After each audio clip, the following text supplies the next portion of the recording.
के करीबन 2:30-3 बजे के दरमियान में एक युवक ने अपने मित्र की गाड़ियाँ जलाई और उस गाड़ियाँ जलाने के दौरान में आजू बाजू में जो पार्किंग हुई थी वो भी 5-6 गाड़ियाँ जल गई और उस दौरान बहुत बड़ी आग जो लगी थी उससे उस बिल्डिंग के बाकी जो फ्लैट्स है उनको भी धक्का पहुंच सकता था, लेकिन तुरंत पुलिस को मालूमात मिली थी। उस दौरान पुलिस आई, वहाँ के रेसिडेंट्स है उन्होंने तुरंत पानी फेर के उसको बुझाया, फायर ब्रिगेड तुरंत आ गई और बड़ी सी दुर्घटना होने से टली। लेकिन ये जो घटना घटी ये दो मित्रों की आपसी रंजिश और आपसी पैसे की लेन देन की वजह से हुई है। लेकिन ये ऐसा है नहीं कि आप अपनी अपनी रंजिश किसी दूसरे के प्रॉपर्टी पे निकाले, किसी को नुकसान पहुंचाए।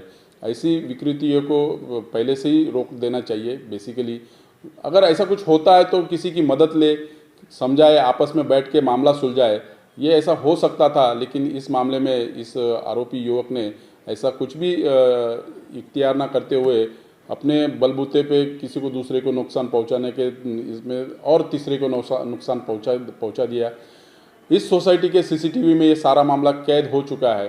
वो उस हिसाब से पुलिस ने उस आरोपी को धर दबोचा है और उसमें 2 दिन की पुलिस कस्टडी की रिमांड में हिरासत में लिया और उसकी तफ्तीश अभी तक चल रही है। इस घटना के दौरान आईपीसी के 336, 436, 435, 336, 451 वगैरह जो क्रिमिनल ट्रेसपास के कलम है वो लगाए गए हैं और 2-3 गुने उसके खिलाफ में जो आए थे, वो कंप्लेंट्स आई थी, उसके हिसाब से हमने उसके ऊपर कार्रवाई की है। नहीं, ये पूरी जो वारदात है सीसीटीवी में कैद है। इसमें ये सिंगल मतलब एक अकेला आरोपी है, आता है, दीवार फांद के आता है, गाड़ी जलाता है और भाग जाता है। ये पूरी घटना उसमें कैद है। इसमें पुलिस पूरी तरह से तफ्तीश कर रही है। अगर इसमें किसी ने उसको भड़काया है, उकसा है, तो उसके खिलाफ में भी तफ्तीश में अगर आता है तो उसके खिलाफ में भी कार्रवाई की जाएगी। दुकर बच्चे है, जय गणेश सोसाइटी का चेयरमैन हूँ। रात को तकरीबन 2:30 बजे के आसपास एक अज्ञात व्यक्ति आ गया, वहाँ पे एक गाड़ी को जला दिया। तो ये एक गाड़ी की वजह से कम 5 गाड़ी तो पूरा जल गया और 10 गाड़ी 50% डैमेज हो गए और उसकी वजह से पूरा सोसाइटी का जो इनपुट है, आउटपुट है, केबल है, लाइट का, तो सब पूरा जल गया। उसकी वजह से कम सोसाइटी का 3 से 4 लाख तक उसका नुकसान हो गया और गाड़ी का तो अलग बात है।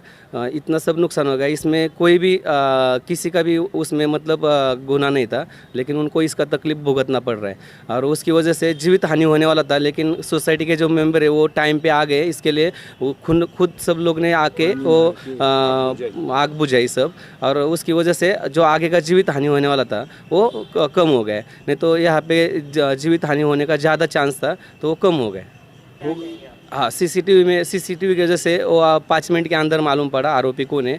इसके लिए उसको रात को ही अरेस्ट किया पुलिस लोग ने। अभी गुना दाखिल करने का काम चालू है, जवाब चल रहा है सब लोगों का और सबका मांग यही है कि उसको तो कड़ी से कड़ी सज़ा होनी चाहिए, लेकिन जिनका नुकसान हो गया है वो नुकसान मिलना चाहिए, क्योंकि इनके तरफ से मिलता है नहीं मिलता है वो नहीं, लेकिन जिनको नुकसान हो गया, अभी सोसाइटी का 3 लाख रुपये नुकसान हो गया है, कई लोगों का गाड़ी जल गया, उनका इंश्योरेंस नहीं है, जूना गाड़ी है, तो उनका भी मिलना चाहिए। लॉकडाउन की वजह से एक तो लोग पहले ही मुश्किल में और उसमें और मुश्किल बढ़ गए, तो सबको न्याय मिलना चाहिए इनकी तरफ से।